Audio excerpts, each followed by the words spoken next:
Sorry about that. We had a little bit of a technical difficulty, but we adapted and here we are. I am Krista, the founder and the co-chair. As you guys met me before in this session, if you allow yourself to dig deep about who you are and what matters to you, you're going to gain a new perspective about life and how you could apply them to different aspects of your life.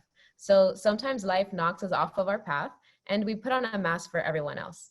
For me, for the past 2 years, people thought I was already in law school, but the truth was I wasn't near getting there. I started to realize that others face the same issues of dealing with uncertainty and disappointment as I did. And the commonality is that we were all hiding our disappointment to others. I couldn't believe the defeating mindset I had entered because I was so used to achieving my goals and having structure. This realization brought me to understand that many people were struggling with uncertainty of life after graduation. It inspired me to bring Nance to speak to you all about this experience that no one warns you about. Nance is a 4-time Emmy-winning journalist and author of The Power of Pause and Healing Conversations. She was a part of the team that created the Designated Driver Initiative that we all have used at some point in our life. She has also been involved in coaching many people at FIU. She has consulted clients such as the Harvard School of Public Health, University of Miami Sylvester Cancer Center, the Whole Foods Market, and much more. Her collective work has easily impacted hundreds of thousands of people, and now she's here to help us navigate through these tough times. We're going to be having a question and answer period, so please let us know about your questions. And now I'm going to hand it off to Nance. Thank you very much, Team FIU. I really appreciate the opportunity to collaborate with you, and I want to thank Krista and Leo and the other team members.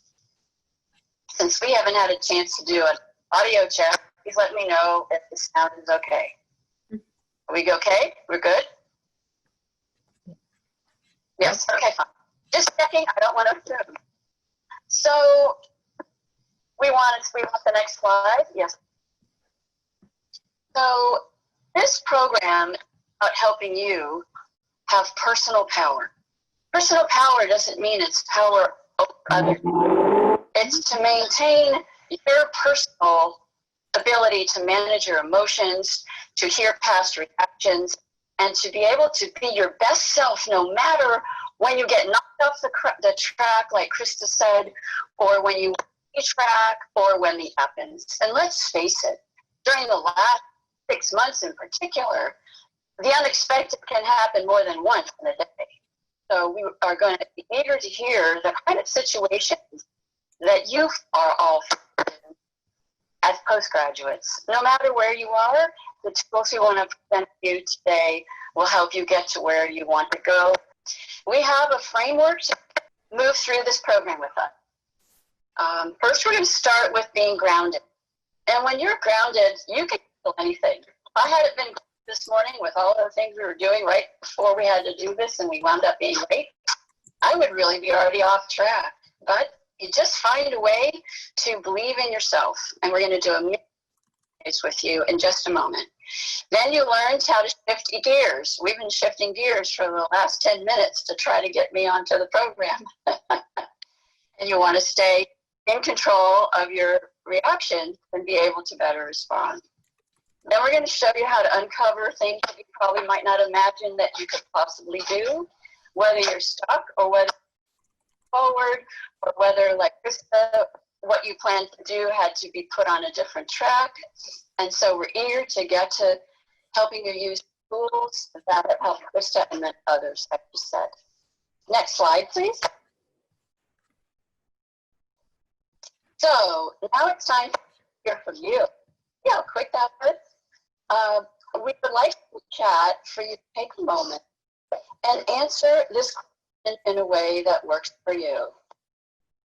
In essence, this step is part of a wellness routine you can always have, that before you're going to make a decision, before you're going to have a conversation, send an email, be on the phone, take a risk, it helps to have a sense of what grounds you in that moment. It might be something that is a sentimental charm. It might be the image of a photo. In this question, we're just asking you, what's something that you know to be self?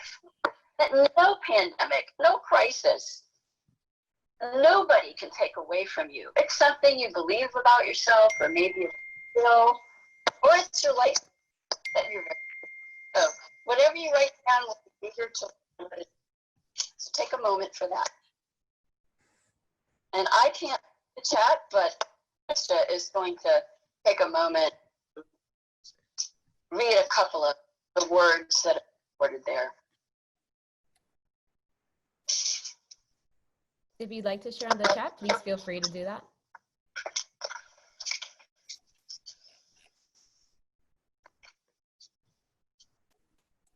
So someone said they're honest, even at brutal times, and they wear their heart on their sleeve.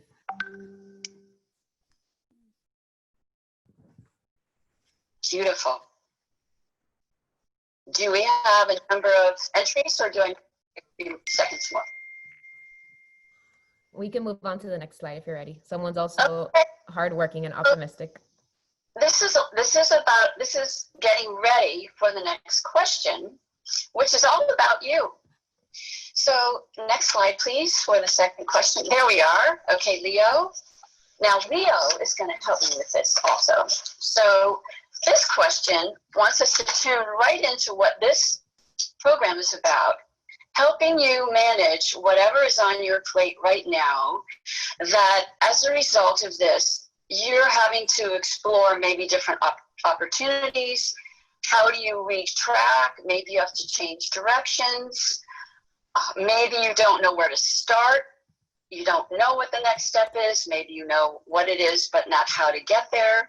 So any of that or anything else, the question is simply, what is a challenge or a decision or a situation that is pretty current for you that maybe you'd like to get some insight into?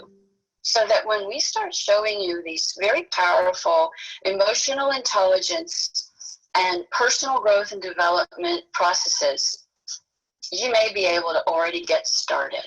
So we'll take a moment to have you in chat, if you would, just pick something that's up for you right now. It can be about your career or your family, your home life, your dreams, or just a challenge that you're having. Searching for a new job, learning Spanish, career change, finding the time to rest and not burn out, figuring out what to do with their life, how to ask for a raise, decision between relocating or not, change of careers at 37. What industry do I want to be in? Deciding if grad school is for me. Networking in general.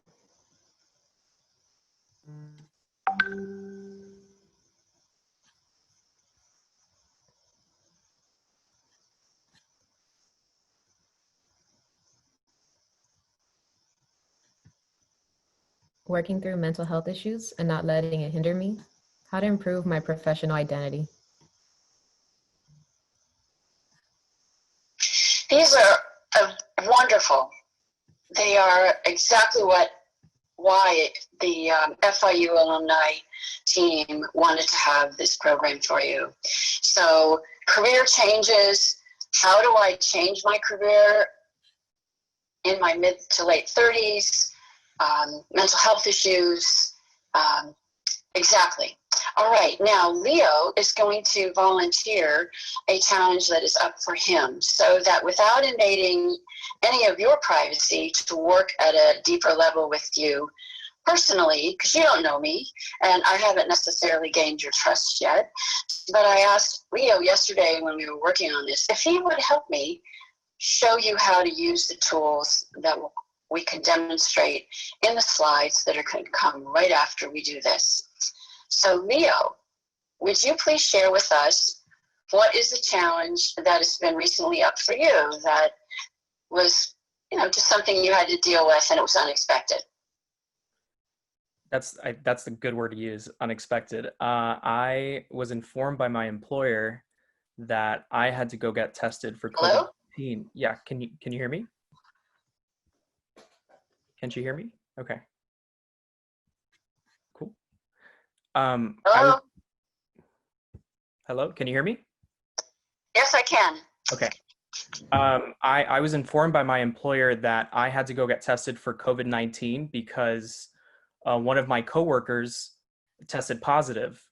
And it was, in the moment, unfair in a way, was my first reaction, because I know this person, but I don't really work with them. We definitely don't work closely together. So they work in a totally different department, in the same building, but in a different department. And of course, we're all in person. We're not virtual.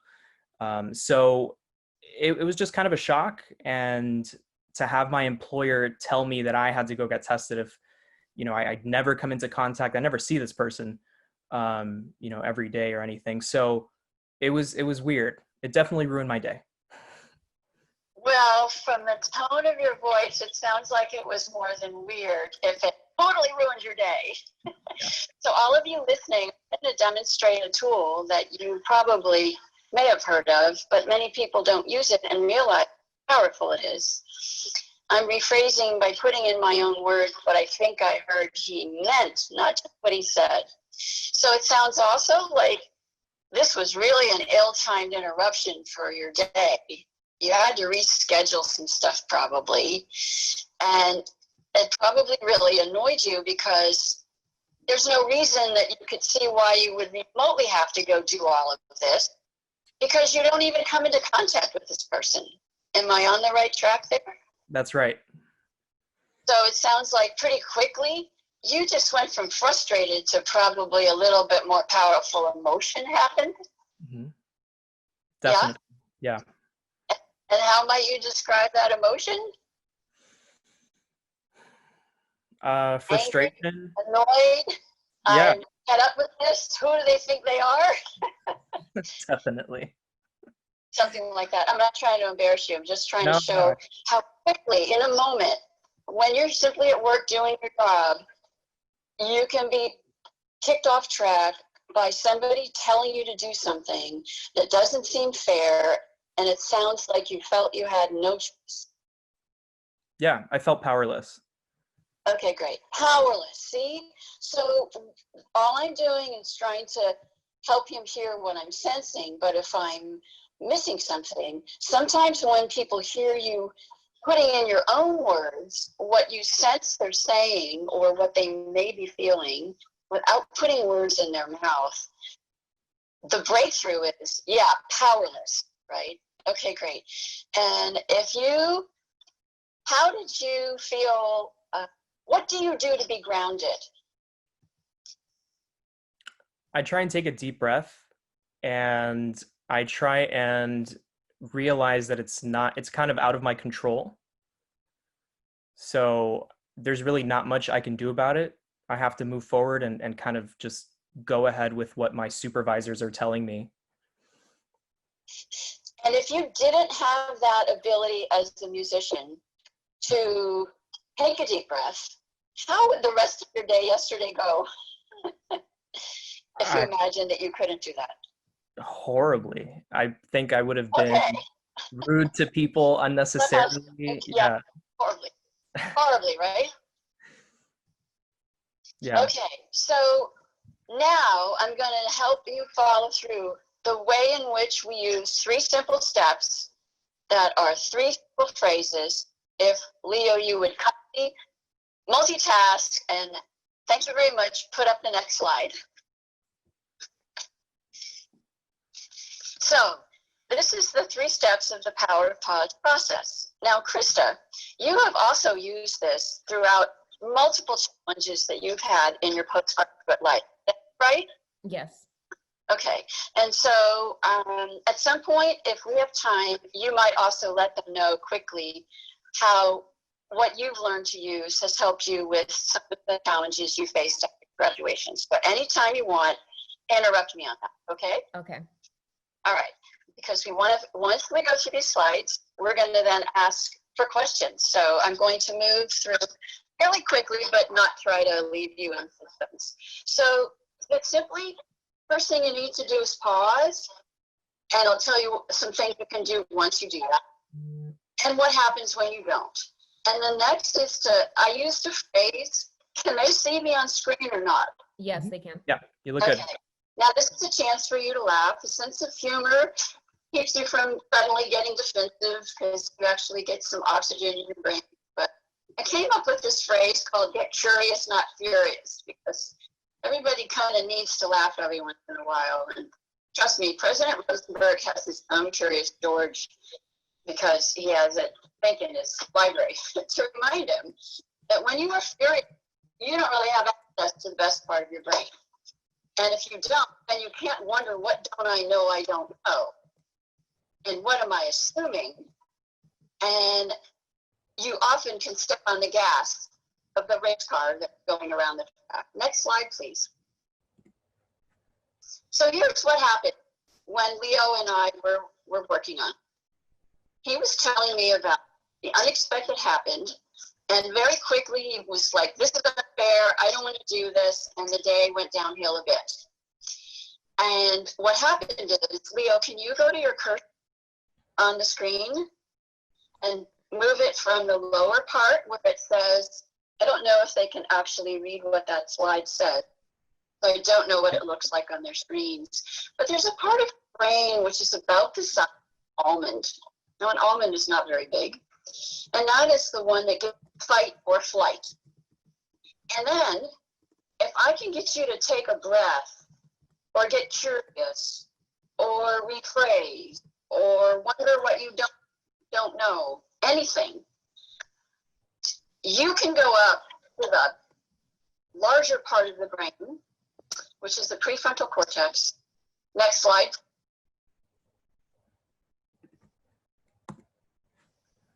And you have a choice. If you pause to look at my, because I can't see the screen, I need this. So if you can't, here we go. You can't pause. You're going to jump to a conclusion.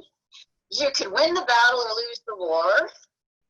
You can be defensive, blame people, justify, and this happens to most of us, take it personally. How could they do that to me? Or if you pause, it only takes a second to breathe, or to step back, or to have a sip of water, or to say, wait a minute, maybe I misunderstood that email. Maybe I'm making an assumption about what happened. And there's others there that you can look at after the program, because you will have access to the slides. When you pause, you have options. When you don't, often, let's go back to the brain quickly. Your brain jumps to fight or flee in a microsecond. And when you don't pause, and when something unexpected, doesn't have to be negative, but when you're caught off guard and you go off track for a moment, your brain is flooded with some chemicals, that cortisol, that can send you off the track very quickly. And those are considered by scientists to be called negative chemicals. And it shuts down your options. However, when you have a positive framed mind, you're grounded in what you all wrote about how you feel and believe in yourself. It's harder to get out of that, and you have a better chance to pause and say, wait a minute, I wonder what's really going on here. And then you can go to have a better option, because the prefrontal cortex is the executive of the brain, and that's where the FIU Panthers want to be. So back to the other slide, you have a choice slide. So again, it's your choice.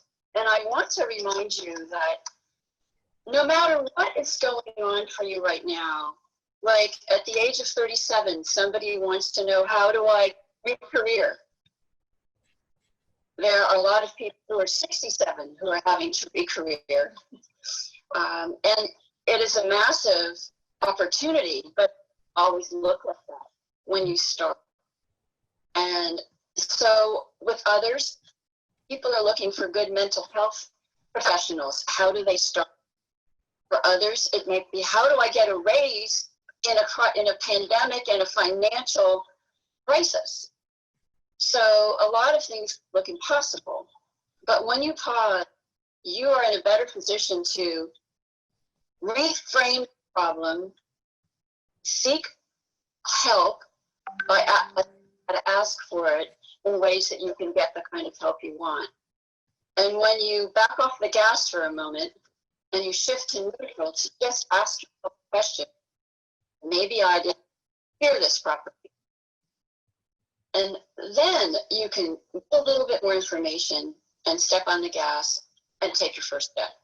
So see what the next slide is, please. So in a nutshell, and then we're going to questions. The reason to pause is because 85 to 95% of anything you hear, you sense, or you see is misunderstood or misinterpreted. Is what Leo said, what I heard what he meant, and about what he didn't say that I read between the lines. It may or may not have been correct. Is what I said, what you heard, and what you heard, what I meant, and what about what I didn't say that you interpreted in your own way. So that's one reason to pause. And there are a lot of tools and handouts that you'll be having sent to you after this program that can help you take the next step. The other thing is that most conflicts, misunderstandings, and upsets happen because we all have expectations and assumptions. But most people don't have a tool to check your assumptions or ask people to see whether what you said is what you meant. And so a lot of that is covered in the book. Should you wish to check it out, you can go on and read some of it for free. It's there for people to have because the president wanted it not to be handouts. He wanted a book written, so I got off the road and wrote it for him. So there we go. We're going to go to questions because I believe that's the next slide. Nancy, and yes? Can you elaborate on you don't know what you don't know? And that'll be our last question as we have to go back to the bigger session at 2. Okay, right. So what don't you know you don't know? You want to give me an example about how you use that? Yeah. I'll do it for you. So one of the things Krista was dealing with was at the beginning of the semester, now is in law school, suddenly she felt overwhelmed. And it felt like, oh no, the anxiety's coming. I feel like maybe I don't belong. It's too much for me. How could I be here again? And we paused so you could breathe. And it's like, well, it sounds like you've been here before. I wonder what's going on with the pattern. And you took a breath and you said, well, maybe the way I've been reacting when things are unfamiliar and I'm not sure I can be the leader I've been before, I withdraw and I want to kind of pull back or maybe pull out. And maybe now that I recognize those cues, you can discover what you didn't know about the signals you start getting when you begin to feel overwhelmed. So what don't I know I don't know is the level of your ability to use your brain. And I have given you some articles on how to lead in uncertainty. And it means that you have this humility, like President Rosenberg has to have humility to wonder whether a policy that had a good intention is really doing what it was meant to do in the face of some results that might not have been what we expected, without making himself or others wrong. That's the secret of what don't I know I don't. That was perfect. Thank you so much, Nance. I really appreciate the time that you've spent talking to us and helping us start our personal development journey. The experience of personal development really is a journey, and it's something that, we're able to do our whole lives. It's not one of those things where you read one book and that's it. So I really hope that you all have gained a lot from Nance's conversation, and we look forward to having more conversations like this in the future. So if everyone can please join us for our last session. Krista, yes, Nance. I welcome anybody writing me at the email address that is in the program. And I really encourage you to take a look at the handouts that will be sent to you. They can help you quite well. Yes. And So, they're gone. so we're going to be sending everybody an email with all the resources, and thank you for being patient with our technical difficulty we were having today. We adapted, we took a pause, we figured it out, and I'm really glad you all joined us. So I'll see you at the closing session, and thank you so much. Okay, bye everybody.